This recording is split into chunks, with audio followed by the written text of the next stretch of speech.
Hello ನಮಸ್ಕಾರ, this is Ramesh for ಈ ದಿನ.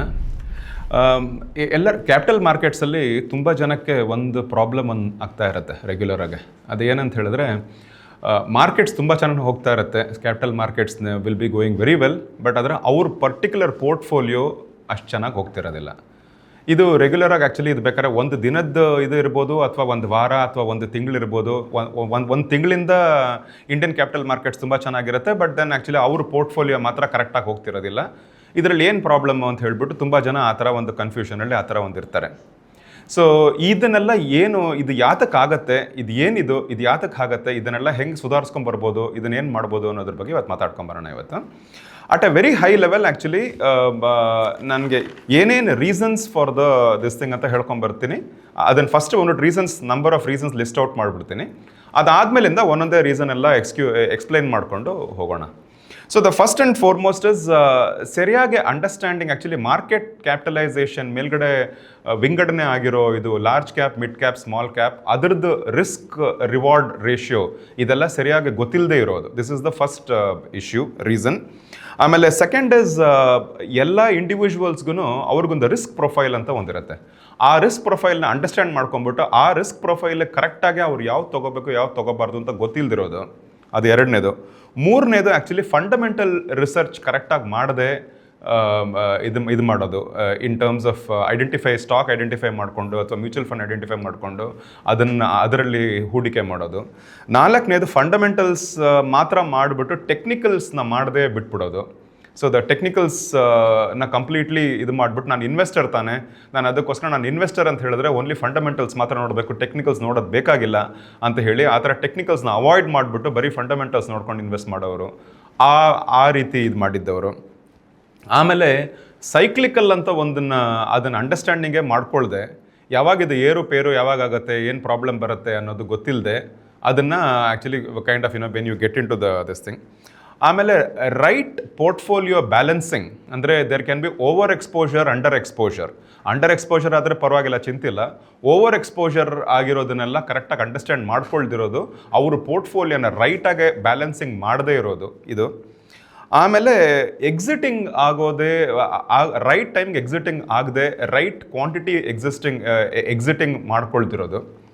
ಅದಾದಮೇಲೆ ಡೈವರ್ಸಿಫಿಕೇಷನ್ ಕರೆಕ್ಟಾಗಿ ಮಾಡ್ಕೊಳ್ದೆ ಇರೋದು. So these are all the reasons why actually ಏನಾಗುತ್ತೆ, ಎಷ್ಟೊಂದು ಜನಕ್ಕೆ ಅವರವ್ರ ಪೋರ್ಟ್ಫೋಲಿಯೋ ಚೆನ್ನಾಗಿ ಹೋಗ್ತಿರಲ್ಲ, ಬಟ್ ಆದರೆ ಮಾರ್ಕೆಟ್ಸ್ ತುಂಬ ಚೆನ್ನಾಗಿ ನಡೀತಾ ಇರುತ್ತೆ. ಸೊ ಇವಾಗ ಇದರದ್ದೆಲ್ಲ ಸ್ವಲ್ಪ ಡೀಟೇಲ್ ಅಂಡರ್ಸ್ಟ್ಯಾಂಡಿಂಗ್ ಮಾಡಿಕೊಂಡು ಬರೋಣ.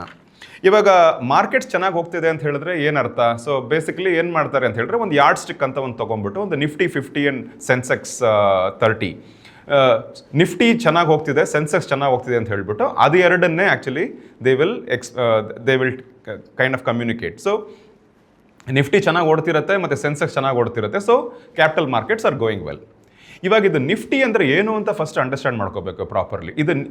ಇದನ್ನು ಏನಂತ ಹೇಳಿದ್ರೆ, ಒಂದು top 50 companies in terms of the market capitalisation ಅದನ್ನು ತೊಗೊಂಡ್ಬಿಟ್ಟು ಅದನ್ನು ಒಂದು representative sample for the capital markets ಅಂತ ಹೇಳಿ, ಅದು ಅಕ್ರಾಸ್ ಇಂಡಸ್ಟ್ರೀಸ್ ಇರುತ್ತೆ, ಅಕ್ರಾಸ್ ಸೆಕ್ಟರ್ಸ್ ಇರುತ್ತೆ, ಅದನ್ನು ಪಿಕ್ ಮಾಡ್ಕೊಂಡ್ಬಿಟ್ಟು ಅದನ್ನು ಆ್ಯಕ್ಚುಲಿ ಒಂದು ನಿಫ್ಟಿ 50 ಅಂತ ಒಂದು ಇಟ್ಕೊಂಡಿರ್ತಾರೆ. ಅದೇ ಥರ ಸೆನ್ಸೆಕ್ಸ್ 30ನಲ್ಲಿ 30 top companies in terms of market capitalisation ಅದನ್ನು ತೊಗೊಂಡ್ಬಿಟ್ಟು based upon the free float ಅದನ್ನು ತೊಗೊಂಡ್ಬಿಟ್ಟು ಅದು ಮೇಲೆ ಕೆಳಗೆ ಹೆಂಗೆ ಹೋಗಿದೆ ಅವತ್ತು ಅಂತ ನೋಡಿಕೊಂಡು ಅದನ್ನು ಕಮ್ಯುನಿಕೇಟ್ ಮಾಡ್ಕೊಂಡು ಬರ್ತಾರೆ. ಅದು ವಾರನೇ ಆಗಲಿ, ಒಂದು ವಾರ, ಒಂದು ಮಂತು, ಒಂದು ಇಯರು, ಎಲ್ಲನೂ based upon this Nifty and Sensex only everything is explain. ಈಗ ದಿಸ್ ನಿಫ್ಟಿನಲ್ಲಿ ಇರೋ ಸ್ಟಾಕ್ಸ್ ಏನಾಗುತ್ತೆ, ಒಂದೊಂದ್ಸಲಿ ನಿಫ್ಟಿನೇ ಆ್ಯಕ್ಚುಲಿ ಏನಾಗುತ್ತೆ ಅಂತ ಹೇಳಿದ್ರೆ, ಇವಾಗ ನಿಫ್ಟಿನಲ್ಲಿರೋ ಸ್ಟಾಕ್ಸ್ ನಿಮ್ಮ ಹತ್ರ ಇಲ್ದಿರೋದ್ರೆ, ನಿಮ್ಮ ಪೋರ್ಟ್ಫೋಲಿಯೋನಲ್ಲಿ ಇಲ್ಲದೆ ಹೋಗಿದ್ರೆ ಅವಾಗ ಒಂದೊಂದ್ಸಲಿ ನಿಮಗೆ ಈ ಪ್ರಾಬ್ಲಮ್ಸ್ ಎಲ್ಲ ಬರುತ್ತೆ. ಸೊ ನಿಫ್ಟಿ ಚೆನ್ನಾಗಿ ಓಡ್ತಿರುತ್ತೆ, ಬಟ್ ನಿಮ್ಮ ಪೋರ್ಟ್ಫೋಲಿಯೋ ಸರಿಯಾಗಿ ಓಡ್ತಿರಲ್ಲ. ಆ್ಯಂಡ್ ಕೆಲವು ಸಲ ನಿಫ್ಟಿನಲ್ಲಿರೋ ಸ್ಟಾಕ್ಸು ನಿಮ್ಮ ಪೋರ್ಟ್ಫೋಲಿಯೋನಲ್ಲಿ ಇರುತ್ತೆ, ಬಟ್ ಆದರೆ ಏನಾಗಿರುತ್ತೆ ಅಂತ ಹೇಳಿದ್ರೆ, ನೀವು ರೈಟ್ ಟೈಮಲ್ಲಿ ತೊಗೊಳ್ದೆ ಅದನ್ನು ರಾಂಗ್ ಟೈಮಲ್ಲಿ ತೊಗೊಂಡ್ಬಿಟ್ಟು ಅದನ್ನು ಆ್ಯಕ್ಚುಲಿ ನೀವು ಟೆಕ್ನಿಕಲ್ಸ್ನ ಕರೆಕ್ಟಾಗಿ ಅಬ್ಸರ್ವ್ ಮಾಡಿದೆ ಅದನ್ನು ಇದು ಒಳ್ಳೊಳ್ಳೆ fundamentally good stock, but at the wrong time ತೊಗೊಂಡಿರ್ತೀರ. ಹಾಗಾಗಿರೋದ್ರಿಂದನೂ ಒಂದ್ಬಿಟ್ಟು you will land up in problems. So ಈ ಥರ ಎಲ್ಲ ಆಗುತ್ತೆ. ಮತ್ತು ಆಮೇಲೆ ಇದು Nifty 50 actually Nifty 50 itself actually ಅದರಲ್ಲಿ 50 ಸ್ಟಾಕ್ ಇದ್ರೂ ಅದೇನಾಗುತ್ತೆ, ಕೆಲವು ಸಲ ಬಂದ್ಬಿಟ್ಟು it is driven largely by 6 to 7 companies. ಯಾವ್ಯಾವ ಕಂಪ್ನೀಸ್ ಅಂತ ಹೇಳಿದ್ರೆ, Reliance Industries, HDFC bank, axis bank, ICICI bank, L&T, Airtel, SBI. So ಇದು these are all the companies actually ಇದು ತುಂಬ ಚೆನ್ನಾಗಿ ಇದು ಹೋದರೆ ಅವಾಗ ನಿಫ್ಟಿನೂ ಚೆನ್ನಾಗಿ ಓಡ್ತಿರುತ್ತೆ. ಸೊ ಇದರಲ್ಲಿ ಯಾವ್ದಾರ ಬಿದ್ದು ಏನಾದರೂ ಆಯಿತು ಅಂತ ಹೇಳಿದ್ರೆ ನಿಫ್ಟಿ ಕೆಳಗೆ ಬೀಳ್ತಿರುತ್ತೆ. So this is basically what happens. And totally actually in terms of the capital ಮಾರ್ಕೆಟ್ಸಲ್ಲಿ ಒಂದು 5,000 ಕಂಪನೀಸ್ ಇದ್ರೂ ಒಂದು ಟಾಪ್ 500 ಕಂಪನೀಸ್ ಒಂದಿರುತ್ತೆ. ಅದರಲ್ಲಿ ಆ್ಯಕ್ಚುಲಿ ನೀವು ಹೂಡಿಕೆ ಎಲ್ಲ ಮಾಡ್ಕೊಂಡಿದ್ರೇ ಅದನ್ನು actually that is considered as the giant cap, the large cap, the mid cap and the small cap ಅಂತ ವಿಂಗಡಣೆ ಎಲ್ಲ ಮಾಡ್ಕೊಂಡಿರ್ತಾರೆ ಅದರಲ್ಲಿ. ಸೊ ಇದನ್ನೊಂದು ಸ್ವಲ್ಪ ಅಂಡರ್ಸ್ಟ್ಯಾಂಡ್ ಮಾಡ್ಕೊಂಡು ಬರೋಣ. ಸೊ ಬೇಸಿಕಲಿ ನಿಫ್ಟಿ 50 ಅನ್ನೋದು that 50 is actually called as a giant cap ಅಂತಲೂ ಹೇಳ್ತಾರೆ ಅದಕ್ಕೆ. So 50 is called as a giant cap. ಅದಾದಮೇಲೆ actually the top 100 companies in the 500 companies is called as a large cap in terms of market capitalization. 101 to 250 is called as the mid cap, and the 251 to 500 is called as the small cap. So ee tara actually market cap basis mele giant cap, large cap, mid cap, small cap anta idanella ವಿಂಗಡಣೆ ಮಾಡ್ಕೊಂಡಿರ್ತಾರೆ. ಇದರಲ್ಲಿ ಏನಾಗುತ್ತೆ ಅಂತ ಹೇಳಿದ್ರೆ ಇದು actually in terms of rewards and kind of risk and rewards ಅಂತ ಹೇಳಿದೆ ನಾನು. ಸೊ ರಿಸ್ಕ್ ಆ್ಯಂಡ್ ರಿವಾರ್ಡ್ ಅಂತ ಬಂದಾಗ ಏನಾಗುತ್ತೆ ಅಂತ ಹೇಳಿದ್ರೆ ಜನರಲಿ ಸ್ಪೀಕಿಂಗ್ ಏನಾಗುತ್ತೆ, ಇದು giant caps and large caps. Okay, giant caps ಬೇಡ ಬಿಡಿ, ಲಾರ್ಜ್ ಕ್ಯಾಪ್ ಅಂತಲೇ ಮಾತಾಡೋಣ. ಸೊ ಲಾರ್ಜ್ ಕ್ಯಾಪಲ್ಲಿ ಏನಾಗುತ್ತೆ ಅಂತ ಹೇಳಿದ್ರೆ ಲಾರ್ಜ್ ಕ್ಯಾಪ್ ಜನರಲಿ ಏನಾಗುತ್ತೆ, it is very low risk and it will give you low return. The mid caps are relatively higher riskier than the large cap and then ಅದರದ್ದು returns ಒಂದು ಸ್ವಲ್ಪ ಜಾಸ್ತಿ ಇರುತ್ತೆ ಇದೀಗ ಲಾರ್ಜ್ ಕ್ಯಾಪ್ಗಿಂತ. Small cap is the riskiest of all the 3. ಅದಕ್ಕೋಸ್ಕರನೇ returns ಜಾಸ್ತಿ ಇರುತ್ತೆ. ಇವಾಗ ಫಸ್ಟ್ ಲಾರ್ಜ್ ಕ್ಯಾಪಲ್ಲಿ ಇವಾಗ ಅದರಲ್ಲಿ ಯಾತಕ್ಕೆ ಬಂದ್ಬಿಟ್ಟು ರಿಸ್ಕ್ ತುಂಬ ಲೋ ಇರುತ್ತೆ ಅಂತ ಹೇಳಿದ್ರೆ, those companies are absolutely actually very big companies. ಅವೆಲ್ಲ market cap, very huge market cap. And ಅದರದ್ದೆಲ್ಲ ಒಳ್ಳೊಳ್ಳೆ ಬೋರ್ಡ್ ಮೆಂಬರ್ಸ್ ಇರ್ತಾರೆ, ಮತ್ತು ಆಮೇಲೆ ಒಳ್ಳೆ ಎಕ್ಸ್ಕಾಮ್ ಆ್ಯಂಡ್ ಆಪ್ಕಾಮ್ ಇರ್ತಾರೆ. ಆಮೇಲೆ ಅವ್ರದ್ದು ಒಳ್ಳೊಳ್ಳೆ ಪ್ರಾಡಕ್ಟ್ಸ್ ಇರುತ್ತೆ, ಒಳ್ಳೆ ಟೆಕ್ನಾಲಜೀಸ್ ಯೂಸ್ ಮಾಡ್ತಿರ್ತಾರೆ. ಅವ್ರದ್ದು ಕಸ್ಟಮರ್ ಸ್ಯಾಟಿಸ್ಫ್ಯಾಕ್ಷನ್ ಎಲ್ಲ ಚೆನ್ನಾಗಿರುತ್ತೆ. ಆ್ಯಂಡ್ ಅವ್ರದ್ದು ಇನ್ ಟರ್ಮ್ಸ್ ಆಫ್ ಕಾಂಪಿಟೇಷನ್ ಎಲ್ಲ ಬಂದ್ಬಿಟ್ಟು ಅವ್ರದ್ದು ಕರೆಕ್ಟಾಗಿ ಮಾರ್ಕೆಟ್ ಶೇರ್ ಅವ್ರದ್ದು ಚೆನ್ನಾಗಿ ತೊಗೊಂಡಿರ್ತಾರೆ. And in terms of their technological use ಆಗಲಿ ಅಥವಾ in terms of the financials, so the top line and bottom line, and ಆಮೇಲೆ ಅದೆಲ್ಲ ಕನ್ಸಿಸ್ಟೆಂಟಾಗಿ ಚೆನ್ನಾಗಿ ಬರ್ತಿರುತ್ತೆ. ಆಮೇಲೆ ಡಿವಿಡೆಂಡ್ ಈಲ್ಡ್ಸ್ ಚೆನ್ನಾಗಿ ಕೊಡ್ತಿರ್ತಾರೆ. ಆಮೇಲೆ then they will also be having very good earnings per share and the price to earnings ratio. So ಇವೆಲ್ಲ ಇರೋದ್ರಿಂದ these are all ಇರೋದ್ರಿಂದನೇ ಆ್ಯಕ್ಚುಲಿ ಏನಾಗುತ್ತೆ ಅಂತ ಹೇಳಿದ್ರೆ ಎಲ್ಲರೂ ಇದರಲ್ಲೇ ಹೂಡಿಕೆ ಮಾಡ್ತಿರ್ತಾರೆ. ಆ್ಯಂಡ್ ಆಮೇಲೆ they will also have one very important this thing is that they will be having very good auditors. So ಹಾಗಾಗಿ ಅವ್ರದ್ದು actually they will be boosting the investor sentiments.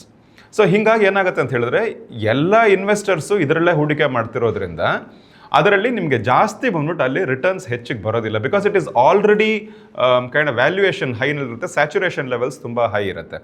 So ಹಾಗಾಗಿನೇ ಆ್ಯಕ್ಚುಲಿ ಅದು ಜಾಸ್ತಿ ಇದು ಕೊಡಲ್ಲ. ಇದಕ್ಕೊಂದು ಎಕ್ಸಾಂಪಲ್ ಕೊಡಬೇಕು ಅಂತ ಹೇಳಿದ್ರೆ, ಇವಾಗ ಒಂದು ರಿಯಲ್ ಎಸ್ಟೇಟ್, ಯಾವುದೋ ಒಂದು ರಿಯಲ್ ಎಸ್ಟೇಟ್ ಇನ್ವೆಸ್ಟ್ಮೆಂಟ್ ನೀವು ಮಾಡ್ತೀರಾ ಬೆಂಗಳೂರಲ್ಲಿ ಅಂತ ಹೇಳಿದ್ರೆ, let us say that actually ನೀವು if you choose to invest in the central business district, so which is actually MG Road Brigade Road ಹತ್ರ ಯಾವುದಾದ್ರೂ ಒಂದು ರೆಸಿಡೆನ್ಷಿಯಲ್ ಪ್ರಾಪರ್ಟಿ ಅಂತಲೇ ಇಟ್ಕೊಳ್ಳೋಣ. Let us not get into commercial. So residential ಪ್ರಾಪರ್ಟಿನ ಅಲ್ಲೆಲ್ಲ ಒಂದು ಕಡೆ ನೀವು ತೊಗೋಬೇಕು ಅಂತ ಹೇಳಿದ್ರೆ ಅಲ್ಲಿ ಪ್ರಾಬಬ್ಲಿ ಬಂದ್ಬಿಟ್ಟು ಅಲ್ಲಿ 45,000 to 50,000 rupees per square feet ಅಷ್ಟು ಓಡ್ತಿರತ್ತೆ ಇವಾಗ. ಓಕೆ, ಆ್ಯಂಡ್ ನಿಂಗೆ ಅದೇ ಬಂದ್ಬಿಟ್ಟು ನೀವೇನಂತ ಹೇಳಿದ್ರೆ ಹೊರಗಡೆ ಎಲ್ಲಾದರೂ ತುಂಬ ಒಂದು ಔಟ್ಸ್ಕರ್ಟ್ಸ್ ಆಫ್ ಬ್ಯಾಂಗ್ಳೂರಲ್ಲೆಲ್ಲ ಒಂದು ಕಡೆ ನೀವು ತೊಗೊಂಡ್ರೆ ಅದು ಬಂದ್ಬಿಟ್ಟು ನಿಮಗೆ ಒಂದು 500 ರೂಪಾಯಿಗೂ ನಿಮಗೆ ಸಿಗ್ಬೋದು ಒಂದು ಸ್ಕ್ವೇರ್ ಫೀಟ್ಗೆ. ಆಮೇಲೆ ಒಂದು 2 ವರ್ಷ ಬಿಟ್ಕೊಂಡು ನೋಡಿದ್ರೆ ಅದು MG Road Brigade ರೋಡಲ್ಲಿ ತೊಗೊಂಡಿರೋ 50,000 rupees per square feet ತೊಗೊಂಡಿರೋದು ಅಪ್ರಿಸಿಯೇಷನ್ ಆ್ಯಕ್ಚುಲಿ ಒಂದು ರಫ್ಲಿ around 54,000 rupees per square feet ಅಷ್ಟು ಅಪ್ರಿಷಿಯೇಟ್ ಆಗಿರುತ್ತೆ ಒಂದು 2 yearsಲ್ಲಿ ಅಂತ ತಿಳ್ಕೊಳ್ಳೋಣ. ಸೊ ಆ್ಯಂಡ್ ಇದರಲ್ಲಿ ವೆರಾಸ್ ಇಲ್ಲೇನಾಗಿರುತ್ತೆ ಅಂತ ಹೇಳಿದ್ರೆ ಔಟ್ಸ್ಕರ್ಟ್ಸಲ್ಲಿ ತೊಗೊಂಡಿರೋದು ಪ್ರಾಬಬ್ಲಿ ಅದು ಒಂದು 500 ರೂಪಾಯಿ ತೊಗೊಂಡಿದ್ರೆ it might have given gone up to 900 rupees to 1,000 rupees. ಹಾಗಂದರೆ ಔಟ್ಸ್ಕರ್ಟ್ಸಲ್ಲಿ ತೊಗೊಂಡಿದ್ದು it has given you 100% returns, whereas ನಿಮ್ಗೆ ಅಲ್ಲಿ ಸೆಂಟ್ರಲ್ ಬಿಸ್ನೆಸ್ ಡಿಸ್ಟ್ರಿಕ್ಟಲ್ಲಿ ತೊಗೊಂಡಿರೋದು it has given you only about 10% or less than 10% returns. So this is the difference between a large cap and a mid or small cap. So ಈ ಥರ actually kind of different this thing ಇರುತ್ತೆ. ಇದನ್ನು understand ಮಾಡ್ಕೊಂಬಿಟ್ಟು then actually you have to get into the this thing. ಇದರಲ್ಲಿ ನಮಗೆ even in terms of the risk profile ಅಂತ ಹೇಳಿದೆ ನಾನು. So I talked about the large cap, medium cap, ಅದರದ್ದು risk and ರಿವಾರ್ಡ್ಸನ್ನು ಹೇಳಿದೆ. ಅದಕ್ಕೆ ತಕ್ಕಂಗೆ ಆ್ಯಕ್ಚುಲಿ ಏನಾಗುತ್ತೆ ಅಂತ ಹೇಳಿದ್ರೆ ಎವ್ರಿ ಇಂಡಿವಿಜುವಲ್ ಆಲ್ಸೋ ಅವ್ರಿಗೊಂದು ರಿಸ್ಕ್ ಪ್ರೊಫೈಲ್ ಅಂತ ಒಂದಿರುತ್ತೆ. ಅವರು either actually they will be very conservative or they will be very aggressive. So ಇದು actually 2 ends of the spectrum. So conservative ಅಂತ ಹೇಳಿದ್ರೆ ಅವರು ರಿಸ್ಕೇ ತೊಗೊಳೋದಿಲ್ಲ ಅಂತ ಹೇಳ್ಬಿಟ್ಟು ಅವ್ರು ವೆರಿ ಲೋ ರಿಸ್ಕಲ್ಲೇ ನಾನು ಇದು ಮಾಡ್ತೀನಿ ಅಂತ ಹೇಳ್ಬಿಟ್ಟು.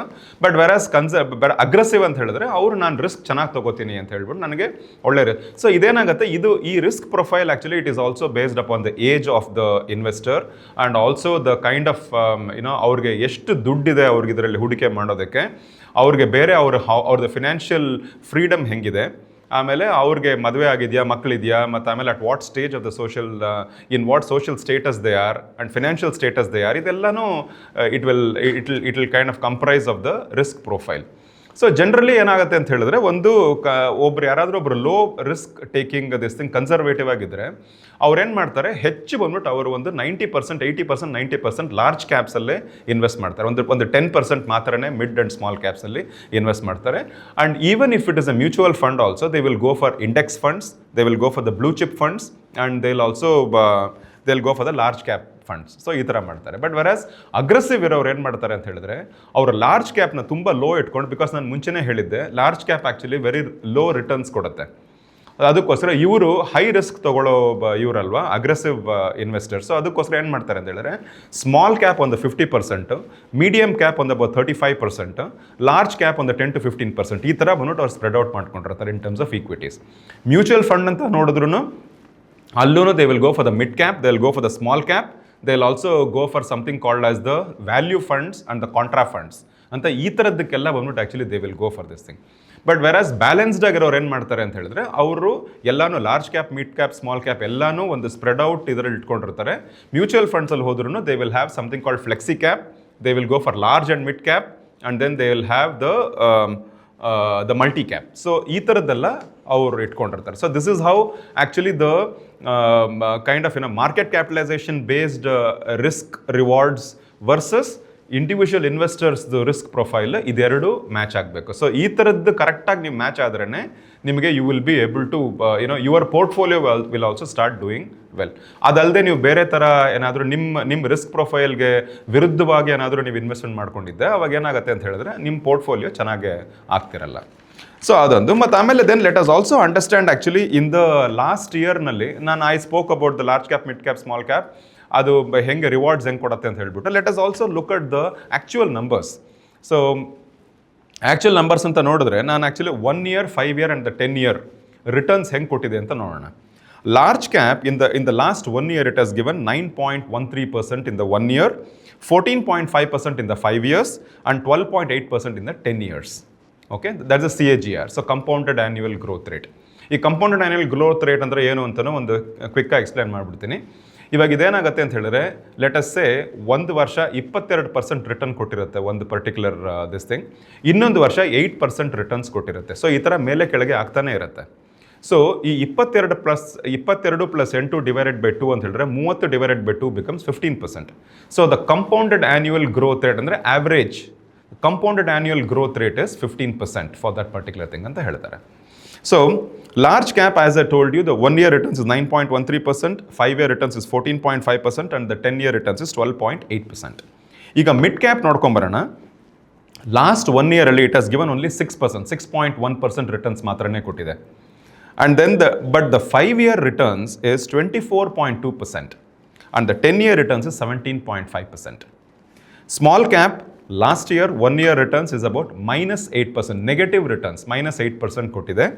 5 year returns is 23.7%, 10 year returns is 16 to 20%, 18% ಅಂತ ಆವ್ರೇಜ್ ತೊಗೋಬೋದು. ಸೊ ಇದರಲ್ಲಿ ನಿಮ್ಗೇನು ಅರ್ಥ ಆಗುತ್ತೆ ಅಂತ ಹೇಳಿದ್ರೆ, large cap and mid cap actually ಇದರದ್ದು returns are actually more than the large cap.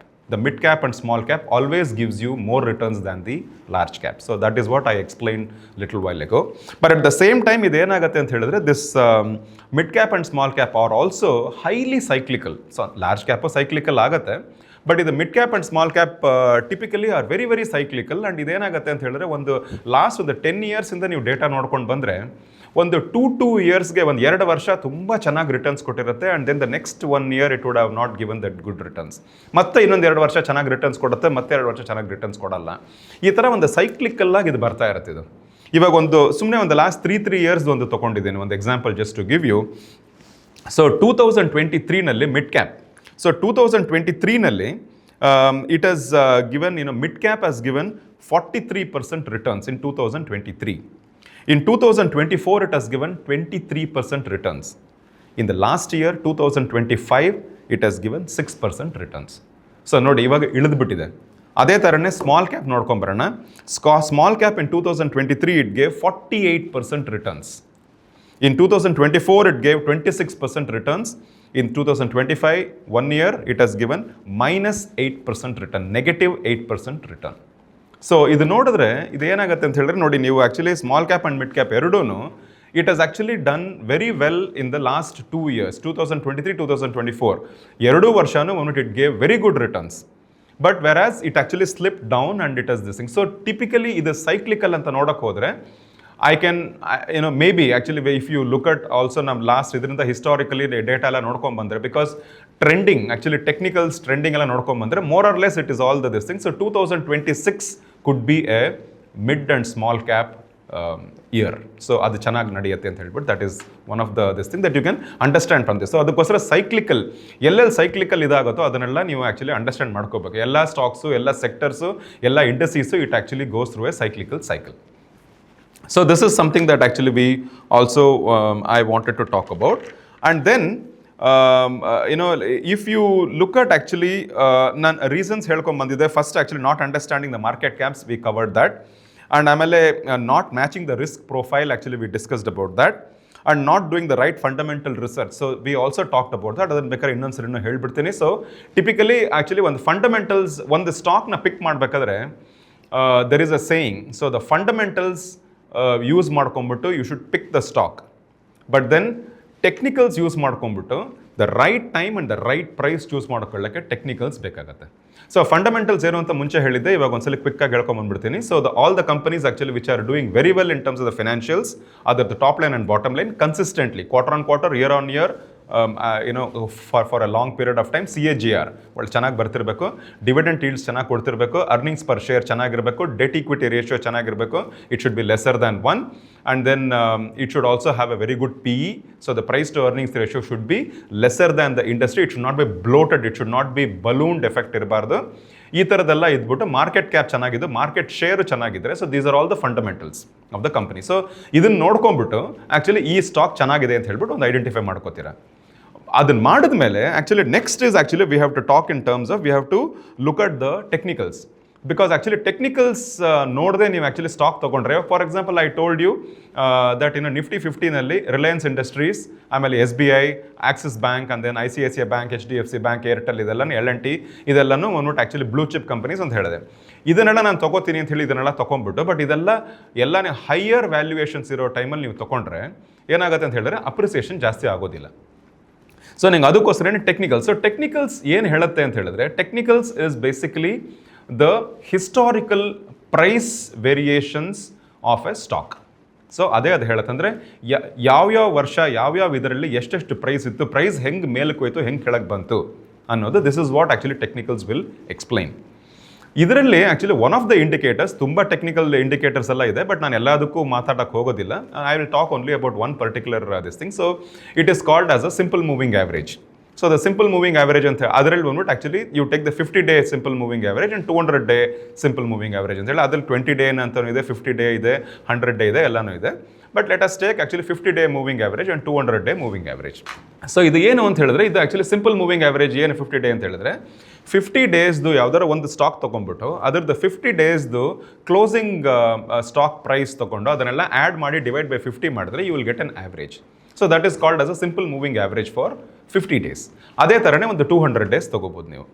So ಇದರಲ್ಲಿ ನಾನು ಆ್ಯಕ್ಚುಲಿ ಲಾಸ್ಟ್ ವೀಡಿಯೋನಲ್ಲೂ ನಾನು ಹೇಳಿದ್ದೆ, ಸೆಕ್ಟೋರಲ್ ರೊಟೇಷನ್ ವೀಡಿಯೋನಲ್ಲಿ, you will have something called the golden crossover and the death crossover ಅಂತ ಹೇಳ್ತಾರೆ. So typically ಏನಾಗುತ್ತೆ ಅಂತ ಹೇಳಿದ್ರೆ, ನೀವು ಯಾವುದೇ ಒಂದು ಸ್ಟಾಕ್ನ ಐಡೆಂಟಿಫೈ ಮಾಡಿ, ಫಂಡಮೆಂಟಲ್ಸ್ ಐಡೆಂಟಿಫೈ ಮಾಡ್ಕೊಂಡು ಒಳ್ಳೆ ಸ್ಟಾಕ್ ಇದು ಅಂತ ನೀವು ನೋಡ್ಕೊಂಡ ಮೇಲೆ, for example I told you Reliance or HDFC or SBI, ಅದನ್ನು ಐಡೆಂಟಿಫೈ ಮಾಡಿದ್ಮೇಲೆ ಸೆಕೆಂಡ್ ಇದನ್ನು ತೊಗೋಬೇಕಾ ಬೇಡವಾ, ಇವಾಗ ಯಾವಾಗ ತೊಗೋಬೇಕು ಅಂತ ಹೇಳುತ್ತೆ, ಯಾವ ಪ್ರೈಸಿಗೆ ತೊಗೋಬೇಕು ಅಂತ ನಿಮ್ಮ ನೆಕ್ಸ್ಟ್ ಕ್ವೆಶ್ಚನ್ ಇದೆ ಅಲ್ವಾ. ಅದನ್ನು ಎಕ್ಸ್ಪ್ಲೈನ್ ಮಾಡೋದು ಟೆಕ್ನಿಕಲ್ಸೇ ಎಕ್ಸ್ಪ್ಲೈನ್ ಮಾಡುತ್ತೆ. ಅದರಲ್ಲಿ one of the things is that SMA 50 and SMA 200. So ಇದೇನಾಗುತ್ತೆ ಅಂತ ಹೇಳಿದ್ರೆ, actually when you start plotting, ಇವಾಗ ಇಂಡಿವಿಜುವಲ್ ಆಗಿ ಆ್ಯಕ್ಚುಲಿ ಅದು SBI ಏನಂತ ತೊಗೊಳ್ಳೋಣ ಎಕ್ಸಾಂಪಲ್. SBI ಆ್ಯಕ್ಚುಲಿ ಪ್ಲಾಟ್ ಮಾಡ್ಕೊಂಡು ಹೋಗ್ತಾ ಇರ್ತೀರಾ ಫಾರ್ ದ ಲಾಸ್ಟ್ 1 year. ಅದ್ರ ಜೊತೆಗೆ ಅದೇ ಚಾರ್ಟಲ್ಲಿ you should also actually plot the SMA 50 days average, ಅದನ್ನು ಒಂದು ಲೈನ್ ಬರುತ್ತೆ ಅಲ್ಲಿ. ಆಮೇಲೆ then the SMA 200 day average ಅಂತ ಅದು ಇನ್ನೊಂದೊಂದು ಲೈನ್ ಬರುತ್ತೆ. ಯಾವ ಜಾಗದಲ್ಲಿ this SMA 50 is piercing through the support of SMA 200, ಇದು ಎಲ್ಲಿ ಪಿಯರ್ಸ್ ಆಗಿ ಕೆಳಗಡೆ ಹೋಗುತ್ತೋ that is called as the bearish. So ಅಲ್ಲಿಂದ actually that SBI price will start going down. So ನೀವು ಯಾವಾಗಲೂ ಏನು ಮಾಡಬೇಕು ಅಂದರೆ ಬೈ ಲೋ ಸೆಲ್ ಹೈ ಅಂತಲೇ ಒಂದು ಥಿಯರಿ ಇದೆ. ಸೊ ಅದಕ್ಕೋಸ್ಕರ ಇದು ಯಾವಾಗ ಕೆಳಗಡೆ ಹೋದಾಗ ನೀವು ಆ್ಯಕ್ಚುಲಿ ಅಲ್ಲಿ ನೀವು ತೊಗೋಬೇಕು, ಆ ಟೈಮಲ್ಲಿ ತೊಗೋಬೇಕು SBI, not when it is at the high. And ಯಾವಾಗ ಮಾರಬೇಕು ಅನ್ನೋದಕ್ಕೂ ಒಂದು ಇದೊಂದಿದೆ. ಸೊ ವಾಪಸ್ actually this particular thing when I said that when SMA 50 cuts across pierces through the support of SMA 200, ಅದನ್ನು ಆ್ಯಕ್ಚುಲಿ ಏನು ಹೇಳ್ತಾರೆ, ಡೆತ್ ಕ್ರಾಸ್ ಓವರ್ ಅಂತ ಹೇಳ್ತಾರೆ. That is bearish. ಅದೇ ಥರನೇ opposite when the SMA 50 kind pierces through the resistance, ಮೇಲಕ್ಕೆ resistance of SMA 200 and ಮೇಲಕ್ಕೆ ಹೋಯ್ತು ಅಂತ ಹೇಳಿದ್ರೆ that is called as the bullish trend and it starts going up. ಅಲ್ಲಿಂದ actually it will start going up. So ಅಲ್ಲಿ actually ನಿಮ್ಗೆ ಏನಾಗುತ್ತೆ, ನೀವು ಕೆಳಗಡೆ ನೀವು SBI ತೊಗೊಂಡ್ರೆ ಇದು ಮೇಲ್ಗಡೆ ಹೋಗ್ತಾ ಹೋಗ್ತಾ ಆ ಟೈಮಲ್ಲಿ ಅಲ್ಲೆಲ್ಲಾದರೂ ಒಂದು ಕಡೆ ಬಂದ್ಬಿಟ್ಟು ಎಕ್ಸಿಟ್ ಆಗಬೇಕು. ನೀವು ಎಕ್ಸಿಟು ಆ್ಯಕ್ಚುಲಿ ನೀವು ರೆಗ್ಯುಲರಾಗಿ ಎಕ್ಸಿಟು ರೀ ಎಂಟ್ರಿ ಆಗ್ತಾ ಇರಬೇಕು. ಆ್ಯಕ್ಚುಲಿ ಒಂದು ಥಿಯರಿ ಈಸ್ ದಟ್ ಕೆಲವು ಸ್ಟಾಕ್ಸ್ ಎಲ್ಲ ತೊಗೊಂಡ್ಬಿಟ್ಟು ಮರ್ತೋಗ್ಬಿಡೋದು ಅಂತ ಹೇಳಿ ಒಂದು ಥಿಯರಿ ಇದೆ. ಅಂದರೆ I also call it as a Rip and Winkle investor ಅಂತ ಹೇಳ್ಬಿಟ್ಟು, ಅಂದರೆ ತೊಗೊಂಡು ಮಲ್ಕೊಂಡ್ಬಿಡೋದು ಅಂತೇಳಿ. ರಿಪ್ ಆ್ಯಂಡ್ ವಿಂಕಲ್ ಅಂತ ಒಬ್ಬ ಇದ್ದ, ಅವನೊಂದು 20 ವರ್ಷ ಮಲ್ಕೊಂಡ್ಬಿಟ್ಟಿದ್ದಂತ ಅವನು. ಆಮೇಲೆ ಸಡನ್ನಾಗಿ ಎದ್ದು ನೋಡ್ತಾನೆ ಊರಲ್ಲೇ ಚೇಂಜ್ ಆಗಿರುತ್ತೆ. ಸೊ ಆ ಥರ ನೀವು ಕೆಲವು ಸ್ಟಾಕ್ಸ್ ಎಲ್ಲ ತೊಗೊಂಡ್ಬಿಟ್ಟು ನೀವು ಅದನ್ನು ತೊಗೊಂಡೆಲ್ಲ ಮಲ್ಕೊಂಡ್ಬಿಡ್ಬೋದು. So which is actually all this blue chips and it will keep on doing well for itself. But at the same time actually ನೀವು ಆ್ಯಕ್ಚುಲಿ ಪೊಸಿಷನಲ್ ಟ್ರೇಡಿಂಗ್ ಅಂತೆಲ್ಲ ಕೂಡ ಮಾಡ್ಬೋದು ಅದರಲ್ಲೇನೆ. ಇದು ನಿಮಗೆ SBI and HDFC and Reliance ಎಲ್ಲನೂ ನಿಮ್ಗೆ it will give you a lot of exit and entry opportunities. ಇದೆಲ್ಲ ಮೇಲೆ ಕೆಳಗೆ ಹೋಗ್ತಿರುತ್ತೆ. ಸೊ ಇದೆಲ್ಲ ಮೇಲೆ ಕೆಳಗೆ ಹೋದಾಗ ನೀವು ಕೆಳಗಡೆ ಬಂದಾಗ ತೊಗೋಬೇಕು, ಮೇಲ್ಗಡೆ ಹೋದಾಗ ಮಾರಬೇಕು. ಇದು ಮೇಲ್ಗಡೆ ಹೋದಾಗ ಮಾರಬೇಕು ಅಂತ ಒಂದು ಇದಕ್ಕೆ ಹೇಳೋರು ಇದ್ರ ಪ್ರಕಾರ ಇದು ಆ್ಯಕ್ಚುಲಿ ಏನಂತ ಹೇಳಿದ್ರೆ ಒಂದು ಟಿಪಿಕಲಿ ಏನಾಗುತ್ತೆ ಅಂತ ಹೇಳಿದ್ರೆ ಒಂದು 50 DMA ಅಕಸ್ಮಾತ್ ಇವಾಗ ಏನಾದರೂ ಒಂದು ನಿಮ್ಮದು ಸ್ಟಾಕ್ ಪ್ರೈಸ್ ಇದೆಯಲ್ಲ ಅದು 50 day kind of simple moving ಆ್ಯಾವ್ರೇಜ್ಗಿಂತ ಒಂದು 10% to 12% ಮೇಲಕ್ಕೆ ಹೋಗಿದೆ ಅಂತ ಹೇಳಿದ್ರೆ ಆ ಟೈಮಲ್ಲಿ ಒಂದು ಸ್ವಲ್ಪ ಎಕ್ಸಿಟ್ ಮಾಡ್ಕೊಬೇಕು. ಎಷ್ಟು ಎಕ್ಸಿಟ್ ಮಾಡ್ಕೋಬೇಕು ಅಂದ್ರೆ ಮೇ ಬಿ ಎಲ್ಲನೂ ಎಕ್ಸಿಟ್ ಮಾಡ್ಕೊಳ್ಳೋದೇನು ಬೇಕಾಗಿಲ್ಲ, ಬಟ್ ಆದರೆ ರಫ್ಲಿ ಅರೌಂಡ್ 18 to 20% ಆ್ಯಕ್ಚುಲಿ ಒಂದು ಸ್ವಲ್ಪ ಎಕ್ಸಿಟ್ ಮಾಡಿಕೊಂಡ್ರೆ that is actually A good this thing. So ಈ ಥರ ಮಾಡಿಕೊಂಡು ಮತ್ತೆ ರೀ ಎಂಟ್ರಿಗೆಲ್ಲ ನಿಮಗೆ ಮತ್ತೆ ಆಪರ್ಚುನಿಟೀಸ್ ಸಿಗುತ್ತೆ. ಸೊ ಆ ಥರ ಮತ್ತೆ you can keep re entering and this thing. So typically ಇದು ಏನಂತ ಹೇಳಿದ್ರೆ you can and also when you start, so that is what we talked about the technicals and understanding cyclicals also ನಾವು ಮಾತಾಡಿದ್ವಿ. ಆಮೇಲೆ not having the right balanced portfolio ಅಂತ ಹೇಳಿದೆ, over exposure ಅಂತ ಹೇಳಿದೆ. ಸೊ ಇಲ್ಲಿ ಏನಾಗುತ್ತೆ ಅಂತ ಹೇಳಿದ್ರೆ ಒಂದು ಆ್ಯಕ್ಚುಲಿ ನಿಮ್ಮ ಪೋರ್ಟ್ಫೋಲಿಯೋನಲ್ಲಿ ಹೋಗ್ಬಿಟ್ಟು ನೀವು ಚೆಕ್ ಮಾಡಿ ನೋಡಬೇಕು. 2 ಥಂಬ್ ರೂಲ್ ಇದೆ. ಒಂದು ಥಂಬ್ ರೂಲ್ ಏನಂತ ಹೇಳಿದ್ರೆ ಒಂದು particular stock in your portfolio should not be more than 5% of your total portfolio. ಇದನ್ನು ಒಂದು ನೀವು you have to just keep that in mind. Second one is ಯಾವುದೇ ಒಂದು particular sector in your portfolio should not be more than 20%. So ಇದನ್ನೆಲ್ಲ ಏನು ಮಾಡ್ತಾರೆ, ನೀವು mutual ಫಂಡ್ಸ್ಗೆಲ್ಲ ಹೋದರೆ ಅವರು ಇದನ್ನೆಲ್ಲ ತುಂಬ ಚೆನ್ನಾಗಿ ಅವರು ಇದನ್ನೆಲ್ಲ ಮ್ಯಾನೇಜ್ ಮಾಡ್ತಾ ಇರ್ತಾರೆ. ಅದಕ್ಕೋಸ್ಕರ ನಿಮ್ಗೆ ಅದನ್ನೆಲ್ಲ ನಿಮ್ಗೆ ಇದೆಲ್ಲ ಗೊತ್ತಿಲ್ಲ, ಹೆಂಗೆ ಹೂಡಿಕೆ ಮಾಡೋಕ್ಕೆ ಗೊತ್ತಿಲ್ಲ, ನಮ್ಗೆ ಈಕ್ವಿಟೀಸ್ ಇದು ಗೊತ್ತಿಲ್ಲ ಅಂತ ಹೇಳಿದ್ರೆ ಅದಕ್ಕೆ ತುಂಬ ಜನ they go into mutual funds. But ಅದು ಮ್ಯೂಚುವಲ್ ಫಂಡ್ಸನ್ನು ಯಾವ ಮ್ಯೂಚುವಲ್ ಫಂಡ್ಸ್ ತೊಗೋಬೇಕು, ಹೆಂಗೆ ತೊಗೋಬೇಕು ಅನ್ನೋದು ನಾನು ಇನ್ನೊಂದು ವಿಡಿಯೋ ಮಾಡಿದ್ದೆ. I will not get into that at this point of time. But at the same time what I am saying is that you should actually not have over exposures on some of the stocks or some of the sectors. So 5% and 20% ಇದೊಂದು ಸ್ವಲ್ಪ ನೋಡ್ಕೋಬೇಕು ಇದನ್ನು. ಆಮೇಲೆ then the next is actually we talked about so there is ಯಾವುದೇ ಒಂದು ಇದಾಗಲಿ it should be the right asset, the right sector, the right time and the right price. ಇದನ್ನು ಈ ಥರ ಒಂದು ನೀವು ತೊಗೊಂಡ್ರೆ actually it will give you better returns. ಅದರಲ್ಲಿ ನೀವು wrong time, wrong price, wrong asset and wrong sector ತೊಗೊಂಡ್ರೆ obviously you will not be making money. And as I said the fundamentals will tell you which stock to buy. ಆಮೇಲೆ technicals will tell you at what time and what price to buy. So ಇದು ತುಂಬ important. So ಅದಕ್ಕೋಸ್ಕರ ನೀವು ಇನ್ವೆಸ್ಟರೇ ಆಗಿದ್ರು fundamentals ನೋಡಬೇಕು, technicals ನೋಡ್ಕೊಂಬಿಟ್ಟು then actually you have to start investing. And then we talked about the golden crossover and then diversifying actually so ಎಲ್ಲಾನು basically ಏನಂತ ಹೇಳಿದ್ರೆ ನಿಮಗೆ gold, real estate, equities, fixed deposits ಈ ಥರ ಮತ್ತು ಆಮೇಲೆ ಗ್ಲೋಬಲ್ ಮಾರ್ಕೆಟ್ಸಲ್ಲೂ ಅಷ್ಟೇ. ಸೊ ಈ ಥರ ಎಲ್ಲದರಲ್ಲೂ ಒಂದು ಸ್ವಲ್ಪ ಡೈವರ್ಸಿಫೈ ಮಾಡಿ ಇಟ್ಕೋಬೇಕು. So you should not put everything into one particular thing. So not all eggs into one basket ಅಂತ ಹೇಳ್ತಾರಲ್ಲ. ಸೊ ಆ theory is the same this thing. And so this is pretty much what I had for this thing. So just ಇನ್ನೊಂದ್ಸಲಿ ಒಂದು last round of this thing. So the reasons why typically ಎಷ್ಟೊಂದು ಜನಕ್ಕೆ ಅವರು portfolio will not be doing well but the markets will be doing well is because you will not be having a good understanding of the market caps and the risk reward ratios, and then the risk profile, actually you will not be understanding your own risk profile properly and investing, and then you will not be doing the fundamentals and the technicals properly, and then you will not understand the cyclicals properly, and then you will not have the right balanced portfolio. Over exposures ಕೆಲವು ಕಡೆ ಇರುತ್ತೆ.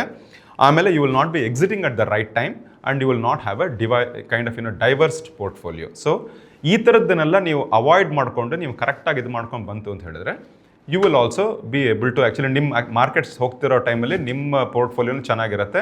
Markets ಕೆಳಗೆ ಬಂದಾಗ ನಿಮ್ಮ ಪೋರ್ಟ್ಫೋಲಿಯೋನೂ ಸ್ವಲ್ಪ ಕೆಳಗಡೆ ಬರುತ್ತೆ. But ಇಲ್ಲಿ ಆ್ಯಕ್ಚುಲಿ ಆಲ್ಫಾ ಅಂತ ಒಂದು ಹೇಳ್ಬಿಟ್ಟು ನಾನು ಇದನ್ನು ಮುಗಿಸ್ತೀನಿ ಇವತ್ತು.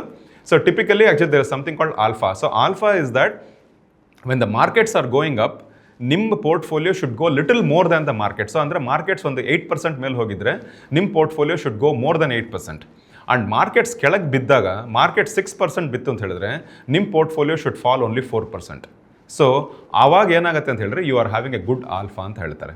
So that is all I had for today. So hope this was useful for you. Thank you very much.